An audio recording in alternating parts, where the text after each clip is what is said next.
Welcome to యోగ సూత్ర.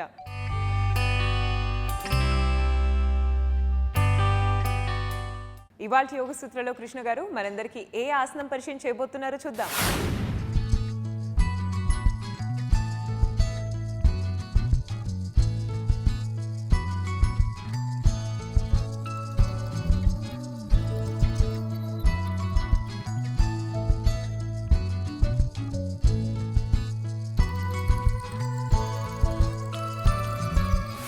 నమస్తే. ఈరోజు యోగా సూత్రాలు చేసే ఆసనం పేరు పర్వత ఆంజనేయాసనం. ఈ పర్వత ఆంజనేయాసనం ఇంతకుముందు మనము యోగా సూత్రాలు చేశాము. ఈరోజు మనము కుషన్ని వాడి ఈ యొక్క ఆసనం చేయబోతున్నాము. ఇంతకుముందు మనము ఈ ఆసనం చేసేటప్పుడు వేరే ప్రాప్ని వాడాము. కుషన్ని వాడుతూ ఏ విధంగా ఈ ఆసనం మనం చేయగలుగుతామో చూద్దాము. ఈ ఆసనం చేసే ముందు మనము మన నడుములని, తొడలని, అలానే వీపు కండరాలని వార్మప్ చేసుకొని దాని తర్వాత ఈ ఆసనం చేసినట్టు అయితే చాలా మంచిది. వీపుని నిటారుగా చేయడానికి ఇలా కూర్చొని చేతులని పైకి తీసుకెళ్తూ కిందికి తీసుకొస్తూ ఉండాలి. ఇలా శ్వాస తీసుకుంటూ చేతులని పైకి చేసి శ్వాసని వదిలేస్తూ చేతులని కిందికి తీసుకొస్తూ ఉండండి. పొట్ట కండరాలని లోపలికి బిగిస్తూ ఇలా చేతులని పైకి కిందికి చేద్దాము. ఇలా చేసిన తర్వాత మనము ఇలా సైడ్ టు సైడ్ బెండ్ అవ్వాలి. సైడ్ టు సైడ్ బెండ్ అవుతూ మన శరీర సైడ్ భాగాలలో ఎలా అనిపిస్తుందో గమనించండి.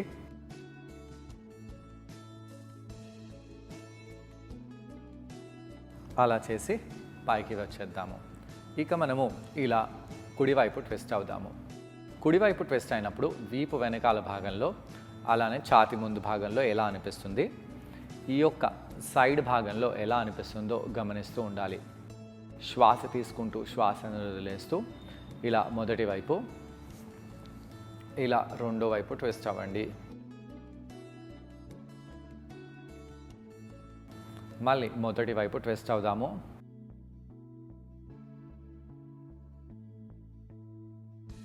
రెండో వైపు ట్విస్ట్ అవ్వండి.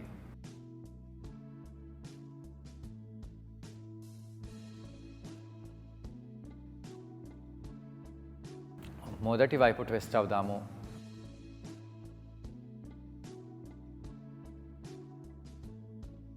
రెండో వైపు ట్విస్ట్ అవ్వండి. శ్వాస తీసుకుంటూ శ్వాసను వదిలేసి ఇక మనము కుషన్ని తీసేసి పాదాలని బద్ధకోణాసనంలో తీసుకెళ్ళి తొడలని కదిలించాలి. ఇలా చేయడం వలన నడుము, తొడ కండరాలపై మంచి ప్రభావం పడుతుంది.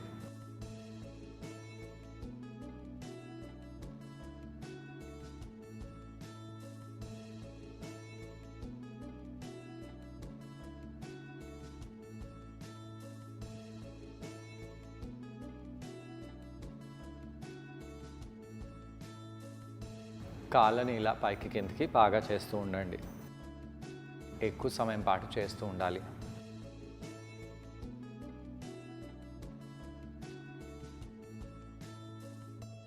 అలా చేసిన తర్వాత మోకాళ్ళపై వెళ్ళిపోదాము. శ్వాస తీసుకుంటూ వీపుని ఆర్చ్ చేసి శ్వాసని వదిలేస్తూ వీపుని రౌండ్ చేయండి.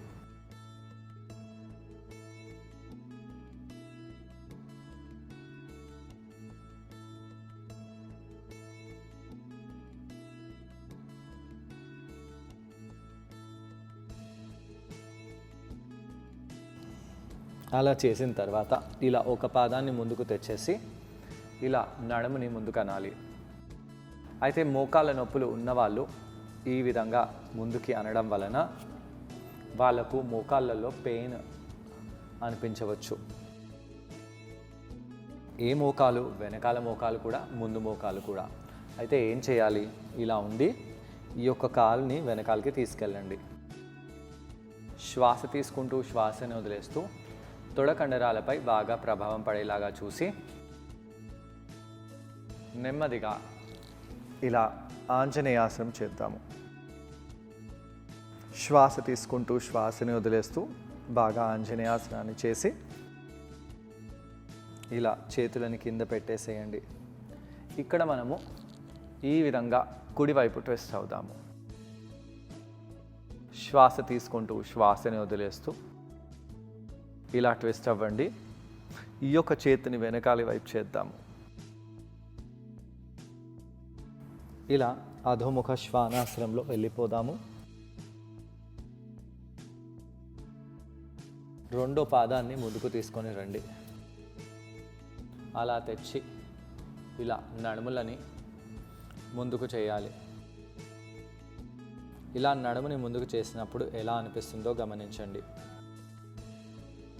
ఇలా ఉంటూ నడుముని ముందుకు చేస్తూ తొడ కండరాలలో, నడుము కండరాలలో స్ట్రెచ్ ఎలా ఉందో గమనించి చేతులని ఇలా ఆర్చ్ చేద్దాము.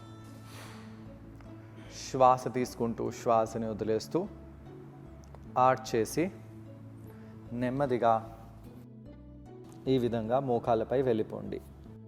ఇక మనము ఈ కుషన్ని ఇలా మోకాళ్ళ కింద పెట్టేసేయాలి. శ్వాస తీసుకొని శ్వాసని వదిలేస్తూ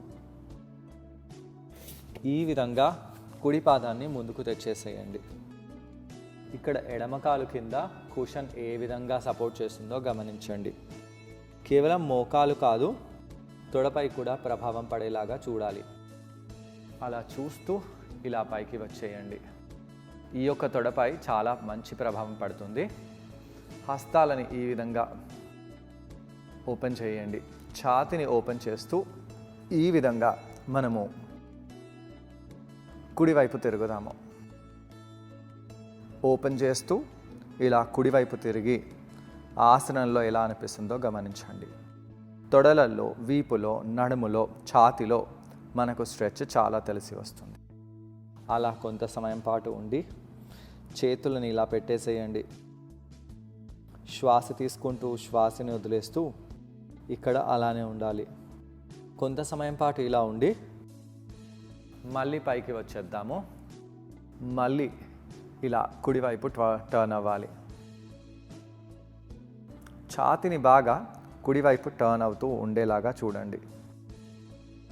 అలా చేసి నెమ్మదిగా మనము ఇలా మోకాలపై వెళ్ళిపోదాము. కావాలంటే కొంత సమయం పాటు ఇలా ఫోర్ హెడ్ హీల్స్ని వెనకాల చేసి ఫోర్ హెడ్ని కిందికి తీసుకొస్తూ ఇక్కడ మనము రిలాక్స్ అవ్వచ్చు. శ్వాస తీసుకోండి, శ్వాసని వదిలేయండి.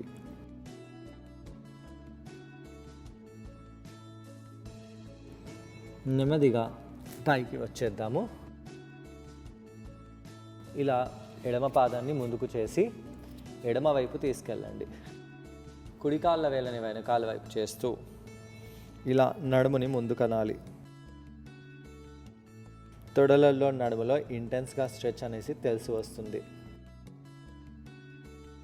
నెమ్మదిగా పైకి వచ్చేయండి. హస్తాలని ఇలా పైకి చేద్దాము.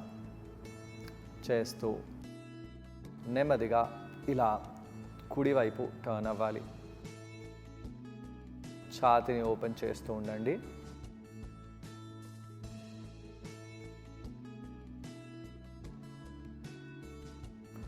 నార్మల్గా రిలాక్స్ అయిపోండి.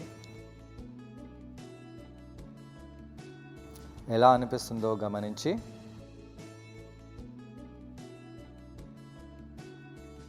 మళ్ళీ ఈ విధంగా ట్విస్ట్ అవుదాము. అలా చేసి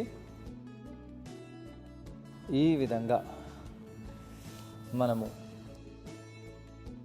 మోకాళ్ళని సపోర్ట్ చేస్తూ ఇలా ఫోర్ హెడ్ని కిందికి చేస్తూ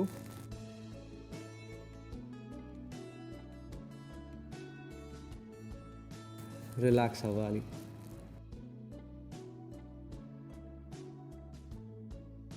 శ్వాస తీసుకుంటూ వదిలేస్తూ ఉండండి.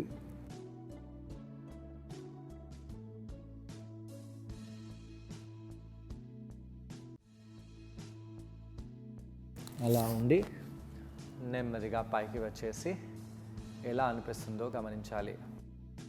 ఇంత మంచి ట్విస్ట్ చేసిన తర్వాత ఫార్వర్డ్ బెండ్ చేయాలి. అయితే మనము ఫార్వర్డ్ బెండ్ శశాంకాసనంలో చేసాము. కావాలంటే కాళ్ళని ఇలా సూటిగా పెట్టేసి మనము పాదాలని కావాలంటే దూరంగా చేసి కూడా ఈ విధంగా ఫార్వర్డ్ బెండ్లో వెళ్ళొచ్చు. ఉపవిష్ట కోణాసనాన్ని నేను ఇక్కడ కౌంటర్ ఆసనంగా తీసుకుంటున్నాను. ఉపవిష్ట కోణాసనము కొంచెం కష్టమైన ఆసనము అయినా ఇలా కాళ్ళను దూరం చేస్తూ ఆ మోకాళ్ళని కాళ్ళ కండరాలపై మంచి ప్రభావం పడేలాగా రిలాక్సేషన్ లభించేలాగా చూస్తూ ఇలా ఫార్వర్డ్గా బెండ్ అయిపోతూ కాళ్ళని మూసివేసి ఇక్కడ అలానే రిలాక్స్ అవ్వాలి. ఈ ఆసనాన్ని ట్రై చేయడానికి కృష్ణ గారితో పాటు నేను కూడా జాయిన్ అవబోతున్నాను. మా ఇద్దరిని చూసి ఈ ఆసనాన్ని మీరు కూడా ట్రై చేయండి. నమస్తే. ఈరోజు యోగా సూత్రాలు చేసే ఆసనం పేరు పర్వత ఆంజనేయాసనము. ఈ పర్వత ఆంజనేయాసనము ఇంతకుముందు ఎపిసోడ్స్లో ఎన్నోసార్లు మనం చేశాము. ఈరోజు చేసే వర్షన్ మనము కుషన్తో ఫస్ట్ టైం చేస్తున్నాము. కుషన్ని ఎందుకు వాడాలి, వాడడం వలన మనకు ఎటువంటి లాభాలు కలుగుతున్నాయి చూద్దాము. ఈరోజు చేసే ఈ ఆంజనేయాసనంలో మనము తొడకండరాల మధ్యలో చాలా గ్యాప్ని పెట్టేసి ఆ తొడకండరాలు నడుము కండరాలపై చాలా ఇంటెన్స్గా ప్రభావం చూసేలాగా ఆసనం చేయబోతున్నాము. ముందుగా మనం వార్మప్ చేసి దాని తర్వాత ఆసనాన్ని చేద్దాము. కింద కూర్చొని పాదాలని మనము బద్ధ కోణాసనంలో తీసుకెళ్ళి ఆడించాలి. పాదాలని బద్ధ కోణాసనంలో పెట్టి తొడలని బాగా ఆడించుతాము. శ్వాస తీసుకుంటూ శ్వాసని వదిలేస్తూ తొడలని బాగా ఆడించాలి.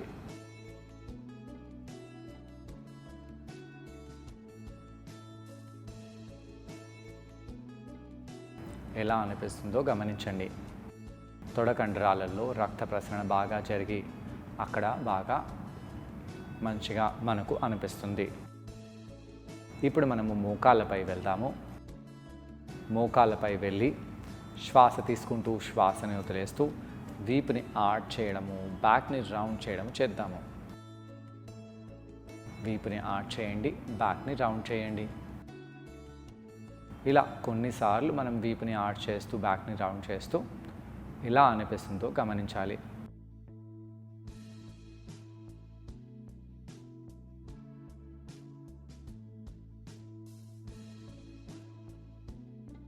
దాని తర్వాత మనము కుడి పాదాన్ని ముందుకు తెచ్చిపెట్టేయాలి. అలా పెట్టేసి పాదాన్ని బాగా ముందుకు తీసుకొని రావాలి. నడుము కండరాలని ముందుకు చేయండి. ఇక్కడ మన యాంకిల్ని రైట్ యాంకిల్ రైట్ని ఒకదానిపై ఒకటి ఉండాలి. అలా చూడండి. హీల్ని ఇంకొద్దిగా ముందుకు తెచ్చేసేయండి. అలా తీసుకొని రావడం వలన రైట్ని రైట్ యాంకిల్ ఒక లైన్లో వచ్చేస్తాయి. ఇప్పుడు లెఫ్ట్ నీని పైకి చేసి లెఫ్ట్ నీ కింద ఆ యొక్క బోల్స్టర్ని తెచ్చిపెట్టండి. అలా తొడకండరాలని ముందుకి కిందికి చేయండి. ఎడమ కాళ్ళ వేలని వెనకాల వైపు చేద్దాము. శ్వాస తీసుకుంటూ శ్వాసని వదిలేస్తూ నెమ్మదిగా మనము రెండు చేతులని ఆకాశం వైపు పైకి తీసుకెళ్ళి ఆర్చ్ చేద్దాము. ఇలా ఆర్చ్ చేసినప్పుడు ఎలా అనిపిస్తుందో గమనించండి. ముఖ్యంగా తొడ, నడుము కండరాలు, వీపులో చాలా ఇంటెన్స్గా మనకు స్ట్రెచ్ అనేది తెలిసి వస్తుంది. నెమ్మదిగా కిందికి వచ్చేసి ఎడమ చేతిని కింద పెట్టేసి కుడి చేతిని ఆకాశం వైపు చేస్తూ ట్విస్ట్ చేద్దాము. ఇలా జెంటిల్ ట్విస్ట్ని చేయండి. అలా జెంటిల్ ట్విస్ట్ని చేసి నెమ్మదిగా మళ్ళీ పైకి వచ్చేద్దాము. ఆంజనేయాసనంలో పైకి వచ్చేయండి. హస్తాలని ఇలా తెచ్చిపెట్టి నెమ్మదిగా హస్తాలని ఇలా దూరంగా చేయాలి. అలా దూరంగా చేసినప్పుడు బొటనవేలుని పైకి చేస్తూ ఇలా ఇంకా పైకి అనండి. శ్వాస తీసుకుంటూ శ్వాసని వదిలేస్తూ ఛాతీని ఎక్స్పాండ్ చేస్తూ ఎలా అనిపిస్తుందో గమనించండి. పొట్ట కండరాలని లోపలికి బిగిస్తూ భుజాలని వెనకాలకి చేయాలి. అలా చేస్తూ నెమ్మదిగా మనము కుడివైపు తిరగాలి. కుడివైపు తిరగండి. తొడలో ఎలా అనిపిస్తుంది, నడుములో ఎలా అనిపిస్తుంది, వీపులో ఎలా అనిపిస్తుంది, పృష్ఠ భాగాలలో ఎలా అనిపిస్తుంది, కుడి కాలులో ఎలా అనిపిస్తుంది, ఎడమ కాలులో ఎలా అనిపిస్తుంది, ఇవన్నీ అబ్జర్వ్ చేయండి. ఇవన్నీ డిస్టింక్ట్ స్ట్రెచెస్, ఒకటేలాగా ఉండదు, అన్నిట్లో రకరకాలుగా స్ట్రెచెస్ మనకు అనుభవిస్తాము. అలా కొంత సమయం పాటు ఉండి నెమ్మదిగా కాలుని వెనకాల తీసుకెళ్తాము. రెండో పాదాన్ని ముందుకు తెచ్చిపెట్టేయండి. అలా ముందుకు తెచ్చిపెట్టేసి పృష్ఠ భాగాలని ముందుకు చేస్తూ చేస్తూ చేస్తూ నెమ్మదిగా హస్తాలని పైకి తీసుకెళ్ళి ఆర్చ్ చేద్దాము. శ్వాస తీసుకుంటూ శ్వాసని వదిలేస్తూ ఆర్చ్ చేయండి. పృష్ఠ భాగాలని కిందికి చేస్తూ ఉండండి. పొట్ట కండరాలని బిగించుదాము. అలా ఉండి నెమ్మదిగా చేతులని కింద పెట్టేసి ఎడమ చేతిని ఆకాశం వైపు తీసుకెళ్ళి ట్విస్ట్ చేద్దాము. వీపులో, తొడలల్లో, నడుములో ఎలా అనిపిస్తుందో గమనించండి. పృష్ఠ భాగాలను కిందికి చేస్తూ ఉంటూ నెమ్మదిగా పైకి వచ్చేయండి. అలా పైకి వచ్చి హస్తాలని ఇలా దూరంగా చేద్దాము. పృష్ఠ భాగాలని కిందికి చేయండి. ఇప్పుడు నెమ్మదిగా మనము ఎడమవైపు ట్విస్ట్ చేద్దాము. అలా ట్విస్ట్ చేస్తూ ఎలా అనిపిస్తుందో గమనించాలి. ఛాతిని బాగా విశాలంగా చేయండి. పొట్ట కండరాలని లోపలికి బిగించండి. ఇలా ఎడమవైపు ట్విస్ట్ చేస్తూ ఎలా అనిపిస్తుందో గమనిస్తూ ఉండాలి. శ్వాస తీసుకుంటూ శ్వాసని వదిలేస్తూ నెమ్మదిగా రెండు చేతులని కింద పెట్టేసి మనము అధోముఖ శ్వానాసనంలో వెళ్ళి రిలాక్స్ అవుతాము.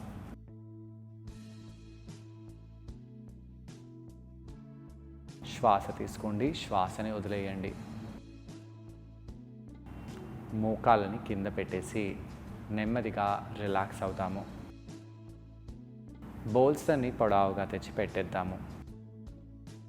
తొడలని కొద్దిగా దూరంగా తెచ్చిపెట్టేసి ఇలా ఫార్వర్డ్ బెండ్లో వెళ్ళండి. ఫార్వర్డ్ బెండ్లో వెళ్ళి తలని కింద పెట్టేస్తూ నడుములలో, తొడలల్లో ఎలా అనిపిస్తుందో గమనిస్తూ ఇక్కడ రిలాక్స్ అయిపోండి. చూసారు కదండి, ఈ ఆసనం పేరు పరివృత్త ఆంజనేయ ఆసనం. ఈ ఆసనాన్ని మనం కుషన్ సహాయంతో చేసాం. ఈ ఆసనం చేయడం వలన నడుం భాగంలో ఉన్న కండరాలపై చాలా ప్రభావం పడుతుంది. నడుం భాగంలో ఉన్న కండరాలు బాగా ఫ్లెక్సిబుల్గా తయారవుతాయి. తొడ కండరాలకు, కాళ్ళ కండరాలకు చాలా మేలు చేస్తుంది. తొడ కండరాలు, కాళ్ళ కండరాలు బాగా టోన్ అవుతాయి, అలాగే ఫ్లెక్సిబుల్గా కూడా తయారవుతాయి. అండ్ ఛాతీ భాగంలో ఉన్న కండరాలు బాగా ఎక్స్పాండ్ అవుతాయి. అలాగే వీపు భాగంలో ఉన్న కండరాలపై కూడా ఈ ఆసనం చాలా బెనిఫిషియల్గా ఉంటుంది. కొంత సమయం పాటు ఇలా రిలాక్స్ అయిపోయిన తర్వాత మళ్ళీ మనము అధోముఖ శ్వానాసనంలో వెళ్ళవచ్చు. కొంత సమయం పాటు అధోముఖ శ్వానాసనంలో ఉండడం చాలా చాలా అవసరము. ఎందుకు, ఏ కండరాలనైతే మనము ఆసనం చేసేటప్పుడు ఇంటెన్స్గా వాటిపై ప్రెషర్ని పెడుతున్నామో ఆ కండరాలు అధోముఖ శ్వానాసనంలో రిలాక్స్ అయ్యే ఛాన్స్ ఉంది. మళ్ళీ కుడి పాదాన్ని ముందుకు తెచ్చిపెట్టేసి ఈ ఆసనాన్ని రిపీట్ చేద్దాము. లెఫ్ట్ మోకాల్ని కింద పెట్టండి. బోల్సర్పై పెట్టి నడుముని ముందుకు చేస్తూ చేతులని ఓపెన్ చేసి పైకి వచ్చేసి మళ్ళీ కుడివైపు ట్విస్ట్ చేద్దాము. ఇలా కుడివైపు ట్విస్ట్ అయినప్పుడు కుడి చెయ్యి, ఎడమ చెయ్యి రెండు ఒకటే లైన్లో ఉండడానికి ప్రయత్నించాలి. పొట్ట కండరాలను లోపలికి బిగించండి. వెన్నుముకని నిటారుగా చేస్తూ ఉండాలి. ఎటువంటి ఇబ్బందిని మనము మన శరీరంలో వచ్చేలాగా చూడాలి. రిలీజ్ చేసి రెండో వైపు మళ్ళీ ఇదే ఆసనాన్ని చేద్దాము. ఎడమ పాదాన్ని ముందుకు తెచ్చి పెట్టండి. అలా చేసి నడుములని ముందుకు చేస్తూ ఇలా ఆంజనేయ ఆసనంలో ఉండి హస్తాలని మళ్ళీ భుజం హైట్లో పైకి తీసుకెళ్ళి నెమ్మదిగా మనము ఎడమ వైపు తిరగాలి. అలా చేసి ఆ ఆసనం నుంచి బయటికి వచ్చేయండి. వజ్రాసనంలో కూర్చోవాలి. వజ్రాసనంలో కూర్చొని కళ్ళని మూసివేసి రిలాక్స్ అవుదాము. ఇలా కౌంటర్ చేయడం వలన ఛాతీ భాగంలో ఉన్న కండరాలు, నడుం భాగంలో ఉన్న కండరాలు, తొడ కండరాలు, అలాగే కాళ్ళ కండరాలు అన్నీ కూడా బాగా డిస్ట్రెస్ అయిపోతాయి. మరి వాళ్ళ యోగ సూత్రాలు కృష్ణ గారిని మనం అడగబోయే ప్రశ్న ఏంటి అంటే, ఈ ఆసనం చేసేటప్పుడు మనం అందరం ఎటువంటి జాగ్రత్తలు పాటించాలి? ఈ ప్రశ్నకు సమాధానం కృష్ణ గారిని అడిగి తెలుసుకుందాం. ఈ ఆసనం చేసేటప్పుడు ఎలాంటి జాగ్రత్తలు తీసుకోవాలి? మోకాళ్ళ నొప్పులు ఉన్న వాళ్ళు మోకాళ్ళని సంరక్షిస్తూ ఈ ఆసనాన్ని చేసుకుంటే మంచిది. ఎటువంటి ప్రెషర్ మీ మోకాళ్ళపై పడకుండా చూసుకోండి. సాధారణంగా పెయిన్ ఎక్కువ అయ్యే ఛాన్స్ ఉంటుంది. అయితే కాళ్ళ కండరాలని బాగా మనము వర్కౌట్ చేసి స్ట్రాంగ్గా చేసుకున్నట్టు అయితే మోకాళ్ళ పెయిన్ అనేది రాదు. సో చూసారు కదండి ఇవాళ ఎపిసోడ్లో పరివృత్త ఆంజనేయాసనం. మరి ఈ ఆసనాన్ని మీరందరూ తప్పకుండా ప్రాక్టీస్ చేసి దీనివల్ల వచ్చే బెనిఫిట్స్ని మీరు కూడా పొందండి. మీ కాళ్ళ కండరాలను బాగా టోన్ చేసుకోండి. తిరిగి రేపటి ఎపిసోడ్లో మరో ఆసనంతో ఇంకొన్ని బెనిఫిట్స్తో మనమందరం మళ్ళీ కలుసుకుందాం. అంతవరకు stay fit and be healthy. Bye.